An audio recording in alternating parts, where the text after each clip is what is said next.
Écoutez et répétez. Exhibit numero curly cur, not kicking K. I've got a feeling you're all going to love this. One of our biggest fans of the channel is going to know this circuit off by heart, especially the track limits of this circuit. But what I'm going to all set you as a bit of homework is to tell me in the comment section at this Grand Prix, which is the 2019 Bahrain Grand Prix, which cars were penalised for track limits, and how many times did they exceed track limits? I'll be an avid reader of your comment section in the comment section. Anyway, 2019 Bahrain Grand Prix, race director Michael Massey. Let's have a look what happens. Let's have a look. So, what dreams are made of. What dreams are made of. A Red Bull, Maxwell Verstappen, and Bahrain. Oh, incredible. What a combination. Lap 54 of 57. Maxwell here is in 4th position. Lap 54. Straight away. Yellow flag, sector 1. That's the back of Max's car, everybody. Started 5th, now 4th. Oh, he's the best we've ever seen. Started 5th, now 4th. Incredible. Still the yellow flag. This is the reason for the yellow flag. Nico Hulkenberg in a Renault. They're now the Alpine team. You know, they don't usually have that many retirements, but here we are. Nico Hulkenberg retired at turn 1. Oh, Daniel Ricciardo, who was also there at the same time, also retired at turn 1 at pretty much the same time. What, 2 Alpines going off at the same, Renaults going off at the same time? Incredible. So, with 3 laps to go. So you can see over here is Nico Hulkenberg, and over here is Daniel Ricciardo. Okay. Oh, what jeopardy! Oh, what jeopardy! Are we in for a grandstand finish? Are we going to get any more racing laps? Will they let the lapped cars go? They don't have to let the lapped cars go. On a wet day in Spa, you don't see that happen. Bullshit. Right, let's see if we hear that. I'm not going to play through the audio just yet. I've got a few more pictures to show you. Here we go. Safety car. Lap 55 of 57. So you can see within a frame, right? So lap 55 of 57, safety car deployed. What have we come to? Have I missed anything out? Have I missed anything out? Oh, I must have done. I missed a slide out, which was the only thing displayed by the FIA saying cars to go beyond the safety car, no overtaking. There wasn't one which said lapped cars will not be allowed to overtake, because that banner doesn't exist. What's the relevance of this picture? It just says safety car incident, and then it's just Lewis Hamilton seeming as though he's like coming over the start finish line. Oh, what's this thing here? Oh shit, is that the checkered flag? Is that a guy waving the checkered flag? Is that the end of the race? Safety car finish. Safety car finish. Bahrain 2019. Michael Massey, race director. Let's have a listen to what Sky Sports said. Let's have a listen. Hamilton, a class act again. He put Vettel under pressure. Yeah. Hamilton, a class act. Be careful, Paul di Resta, you'll get fired. He calculated, measured, done exactly what he had to do, and you know they'll be thinking when they go away from here. Mercedes should think lucky at the same time, but their tactics have been good. At the same time on, you know, they're going to have a 1-2 in both Grand Prix so far this year, and that is a massive impact. We have a yellow flag being waved in sector 1. It's car number 27. It's Nico Hulkenberg in the Renault. Now he's gone off into the right. Here they are, the 2 yellow dots at turn 1. So you've got Hulkenberg that retired first, then Daniel Ricciardo. Runoff area, I think, at the end of the straight. And I wonder what's happening there. Daniel Ricciardo's there as well. Both cars on 1 lap. Now, is this mechanical problem, or have they come together again? I only ask that because they have done previously in this race. Pushes Sergio Perez into the points now. And it almost looks like they've ran out of fuel both together at the same time. I mean, it was not a bad guess if that's right, Paul. Everything just cut out.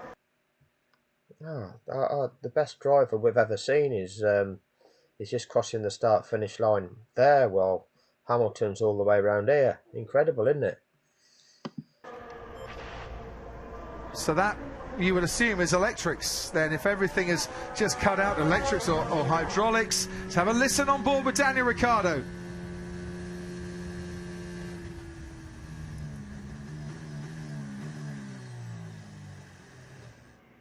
And that was a yellow flag for Hulkenberg as well, or was that at the same point? Right at the same point as his teammate had just pulled over to the side of the track. Oh, what jeopardy! Are we going to get any more racing laps? Will they release the lapped cars? Are we in for a grandstand finish? They'll be saying that in a minute. Just keep on listening. And this is on board with Hulkenberg. Oh dear. That's nasty. That's a big failure. Oh, that's one engine down. That is not looking good for Renault in the slightest there, who've already sent safety car has been deployed as well, which might come to Charles Leclerc's aid a little bit. Because if those cars aren't recovered and we have a safety car to the end of the race, Charles Leclerc might just keep hold of 3rd place. At the same time, if they restart this race, Crofty, he's in trouble. Yeah, but how long does it take to recover that 1 Renault and 2 Renaults? I say might come to Charles Leclerc's aid. I'm just looking on the positive side. I think you might be right. I think it might finish under safety car here.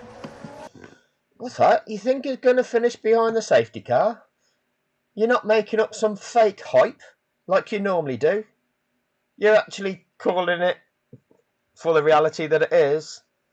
That you deploy a safety car, the field has to bunch, then you have to release the lapped cars, then you have to give those cars that lap to catch the back of the pack, or in your words, to make sure they get out of the way of the duel between the leaders, right?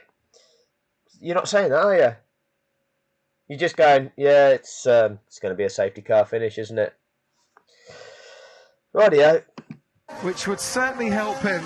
In terms of Renault, Paul, that's a Carlos Sainz retiring in the McLaren as well. He was already quite a long way down after suffering damage when he clashed with Max Verstappen in the opening stages of this race. But Sainz, of course, stopped with an MG UK problem. Renault powered in the first race. Renault have just had 2 power-related issues, it looks like.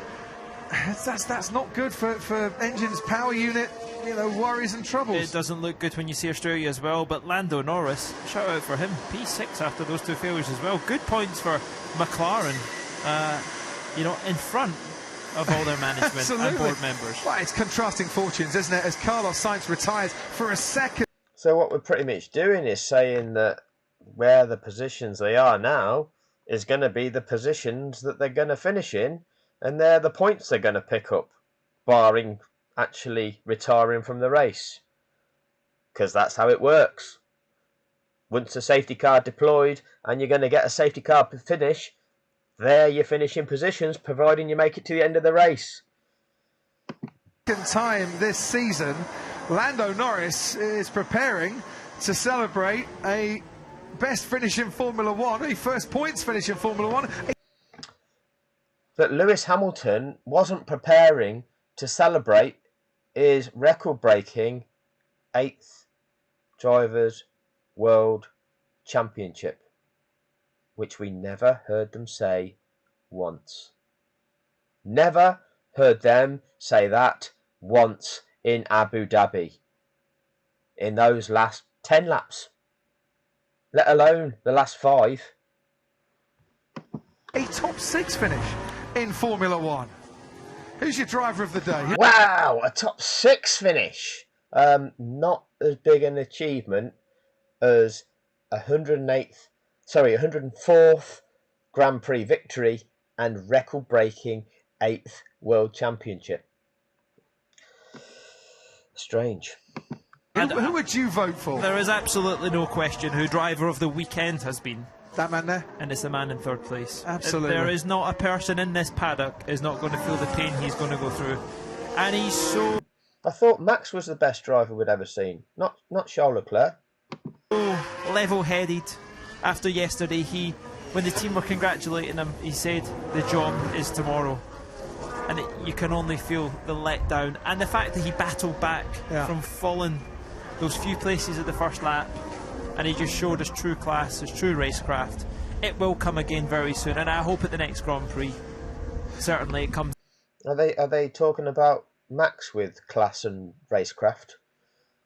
No, it's Charles they're talking about. That quick, because it deserves to. Martin Brundle was on his way down to interview the top 3, and I think he's probably in the tunnel underneath the track at the moment. Someone needs to tell him why Charles Leclerc could still be in the top 3 at the end of this race, and he might not be expecting it, but after all the bad fortune for Charles Leclerc, this is looking like good fortune at the moment. We might get the 8th World Championship Grand Prix to finish behind a safety car in the first... What, the 8th World Championship Grand Prix to finish behind the safety car? The 8th time this has happened at this point in time. So this is 2019 and this is the 8th time it's ever happened. And guess what? It happens again before Abu Dhabi as well. That one's to come. Woohoo! Since China in 2015. Valtteri Bottas started 4th. In 2nd place, Charles Leclerc started on pole. Will it finish on the safety car? Not sure yet, not sure. And he's asking. Not sure yet. Some of these people aren't the sharpest tools in the box, are they? You know, they're put out as these super brains, experts, but you can't work out at this stage whether it's going to be a safety car finish or not. Because everybody else can. Those of us that with a bit of knowledge that are watching the sport will just look at that and go, yeah, safety car finish. Not rocket science, chicken. Does this race finish under the safety car? It will, Crofty, because they've not even caught the safety car yet, and then it would have to do another lap before it comes in, so lucky for... But even that, DeResta, is not the actual full procedure, but you've given enough information just to convince people it's going to be a safety car finish, and they'll take you on that, but it's still not the detailed explanation. For him, I think it's all done. And it'll be another Mercedes 1-2 as well. There's Hamilton trying to keep his tyres warm just in case they get a restart. He doesn't want to be going too fast there. Paul, he almost overtook the safety car, which is a... They still like to throw it in there to keep everybody guessing, just in case, just in case. Well, what's going to happen before they restart? Well, the field has got a bunch, because you've told us that before. Then they've got to release the lapped cars. Then they've got to do the safety car lap. What lap do you think we're on? Considering the safety car was deployed with 3 laps to go. But keep everybody guessing. Keep the excitement just in case. A big no-no. They might just have cleared the 2 Renaults, but I think we're on to the final lap anyway. Oh, they've cleared 1 Renault, and they've still got... So we're on the final lap, and you're still wondering if we're going... And the safety car is in front of Hamilton, and you're wondering if it's going to restart. That's it, Crofty. You keep everybody guessing. I wonder, is it going to restart? Oh, crazy. Fucking dickhead. Daniel Ricciardo's to clear down there. And that car looks live as well. You can tell that with that flashing red light. So that means stand clear unless you've got a set of marigolds on. Absolutely. You don't want to earth it. Now, Toto Wolff has been through a few emotions this evening as well. He's going to positively age throughout this season, Paul, if it carries on the way that it's going. But this has been a sensational Grand Prix. It really has, and I hope we're set for many more battles to come like this. Well, this is the first tester of how these new aero regs work, and can the cars follow closer? Yes, we've got another DRS zone here, the switch is bigger, but what's been nice is the first 2 or 3 laps we've seen cars battle for the lead. Leclerc passed his teammate Vettel. Yeah, Retook it because he had the faster car. which is brilliant. And you could obviously see Hamilton, Bottas, they were fighting strong, but midfield as well. It just shows you how close it is. I think we really are. And China is always one of the best races of the year normally. What a midfield battle, close racing in Formula One. Remember them when that was relatively a thing?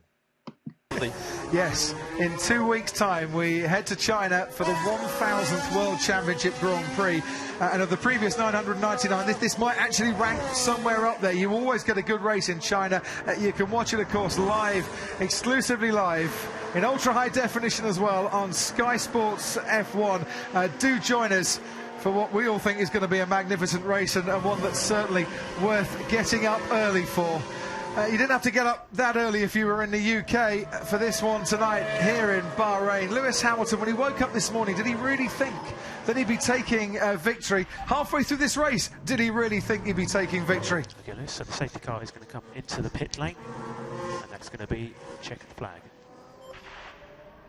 And it's going to finish behind the safety car for the 8th time in the history of Formula One. Mercedes, who started the season with a 1-2 in Australia. It was Valtteri Bottas ahead of Lewis Hamilton. It's been a rather more complicated race here in Bahrain this evening, but the result is it's a Mercedes 1-2 again. They started behind for... Mercedes 1-2. So this little greeny dot here is a Mercedes. And then we've got a lapped car, and a lapped car, and a lapped car, and the second Mercedes. So there's your Mercedes 1-2. That's how they cross the line. Ferrari, they finish ahead of Ferrari. Lewis Hamilton wins the Bahrain Grand Prix. Valtteri Bottas comes home in second place. Charles Leclerc gets his first podium in Formula One. It should have been his first victory, but it was cruelly taken away from him through no fault of his own. Max Verstappen finishes fourth, and his run of consecutive podium finishes ends here tonight. Sebastian Vettel, fifth. I thought, like, if you got the most podiums, that was some, like, statistic that made you fully deserve to be world champion. I thought, is that not how it works? I thought that's what they were telling us in 2021. Oh no! Tell me, I got that wrong. Actually, I think it's if you have got the most laps led. Is that the statistic you need to have? Does that give you loads of championship points if you've led lots of laps, or is it just the points you get from your finishing position? Oh, I think it's that one, isn't it? Yeah. Okay. Only after his spin after Lewis Hamilton passed him. Well done, Lando Norris. A top 6 finish for the first and surely not the last time in F1. Kimi Raikkonen in the points for a second race. Pierre Gasly on the board for the first time this year. Albon. Can you hear the fireworks going off in the background? All that banging that's going on in the background is the fireworks going off in celebration. Let me cut to this screen. There it is. Celebrate good times, come on. Safety car finish, still the fireworks going off. They're having a lovely time. Yeah, fireworks reach into the night sky. We had plenty of fireworks on track for 57 laps. Yeah, you can see by total... I thought nobody wants to see a safety car finish. Everybody wants the excitement of a last lap shootout, a last lap duel. Are the teams not agreed? Or is the team's agreement, is that in any way legal? Is that in any way relevant? Or is that some bullshit that we heard afterwards as some fake validation that some people have accepted as if it's a thing? Would that hold up in a court of law? Max fans, no. Because that's bullshit. It doesn't matter what the teams agree. If the two teams playing the World Cup final come to some little agreement that's not in accordance with the rules of football, the agreement means fuck all. Okay? So you can jump out the comment section with that one. Oh, didn't you hear that the teams agreed to finish it with a racing finish? Shut up, dicks. To his face, you know, they know they were up against it today.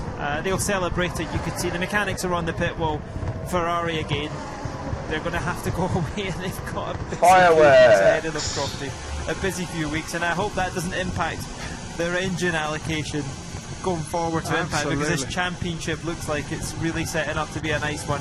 And this guy, don't write him off to be the world champion on board. 50% of the vote he took in the driver of the day poll. I'm amazed it wasn't higher, quite frankly. He'll be on the podium. So back in 2019, you're predicting that Charles Leclerc is a candidate for becoming a driver world champion. I thought we're witnessing the greatest we've ever seen now in Max Verstappen. Oh, okay. But regardless, it's still a long way to catch 8. So, you know, especially when you're starting from 0, because in the first instance you've got to win one validly, and that wouldn't even start until 2024. So many more times, I'm sure. The 50th man to lead a race in a Ferrari, his maiden career pole, his maiden career podium. He's done what Valtteri Bottas did here in Bahrain in 2017. Bottas took his maiden pole that night and then finished 3rd. What a shame, first time on the podium, not to stand on that top step. Get in there, Lewis. That was a hell of a race. That was an awesome drive. There's some lovely overtakes there, mate. Well, guys, that was extremely unfortunate for Charles. He drove. just have a look here. Young Maxwell's overtaken the leaders. See this little blue dot around about turn 12. He's decided on this cool down lap. He's had enough of waiting behind everybody. He's decided he wants to overtake everybody. It was such a great race. We've got work to do to try and keep these guys in our tails. Well, I think that's a nice touch, referring to Charles Leclerc first before. Oh, I'll need to rewind it a bit actually. Well, it might have been that corner there. Let's watch this blue dot go along to this corner here. That top step. Here he is. He's overtaking them all. Get in there, Lewis. That was a hell of a race. That was an awesome drive. There's some lovely overtakes there, mate. Well, guys, that was extremely unfortunate for Charles. He drove such a great race. We've got work to do to try and keep these guys in our tails. I'll make a separate video with the onboard camera of that. You'll enjoy it. Well, I think that's a nice touch, referring to Charles Leclerc first before, obviously, you know, wanting to be delighted with the win and stressing that there's an awful lot of work to be done. That's a coded message back to Brackley. Yeah, and Brixworth maybe as well. Yeah, get to your office quickly tomorrow morning because... what's happening here? Yeah, Max just had a little spin, I think just probably because the tyres were cool under safety car. Yeah. And he's probably just caught him out slightly. He's not doing donuts, I think, for celebration. Oh. Well, guys, I'm sorry. Spinning it on the cool down lap. Or is he do it? Are we going to say that that's a donut for celebrating 4th position? Sorry, I don't know what to say. What a shame, what an amazing race we've had. Well, I'm sure that there'll be an awful lot said in the debrief. He picks up the fastest lap of the race as well, gets an extra point for that fastest lap. Pulls to the right-hand side of Lewis Hamilton's Mercedes. Could very easily have been pulling into the #1 spot. But it is Hamilton for a 74th time in Formula One. Another win, and the championship leader heading home, a Mercedes 1-2 yet again. They didn't have the pace to cope with Ferrari. They needed Sebastian Vettel to make a mistake. They needed a mechanical issue to affect Charles Leclerc. But at the end of the season, the statistics will say Hamilton 25 points, Bottas 18 points. I thought at the end of the season, you fully deserved it if you suffered misfortune of having, you know, a mechanical failure or a tyre blowout, or you know, being involved in a bit of a multi-car pile-up. That level of misfortune meant that you fully deserved to be gifted a championship. Well, fair enough. Mercedes with a 1-2 yet again. It looks like he's had a tough race, Paul. He's having to work for it, isn't he? Yeah. You could tell yesterday he wasn't ready to give up when I was interviewing him after quali. He was happy. But he knows Ferrari means something. And you can see Bottas wasn't really in the race today, was he? After that dominant win in Australia, he was at one point 35 seconds behind. Whether Charles Leclerc can hear Lewis Hamilton underneath the din of those fireworks, I don't know, but another nice touch there to go over to him and say hard luck. As Hamilton celebrates, by the way, the stewards are having a look at Daniel Ricciardo for not attaching his steering wheel after leaving the car. I assume that you have to put the steering wheel back on, Paul, to help the marshals recover it. Yeah, I think that might come down to probably some of that nice contract he's got. He might lose some of that. So, 2019, the season that Michael Massey took over as race director because Charlie Whiting passed away on the eve of the season. You've seen the Spanish Grand Prix. You've seen the two safety car laps he performed after the lap on which the lapped cars were released. The 2019 Brazilian Grand Prix. You've seen the two laps of the track that the safety car was stayed out on track after the lap on which the lapped cars were released, both ordered by Massey. You've now seen the Bahrain Grand Prix, which finished behind the safety car. Next, you're going to see what happens in the 2020 season under the race dictatorship of Michael Massey.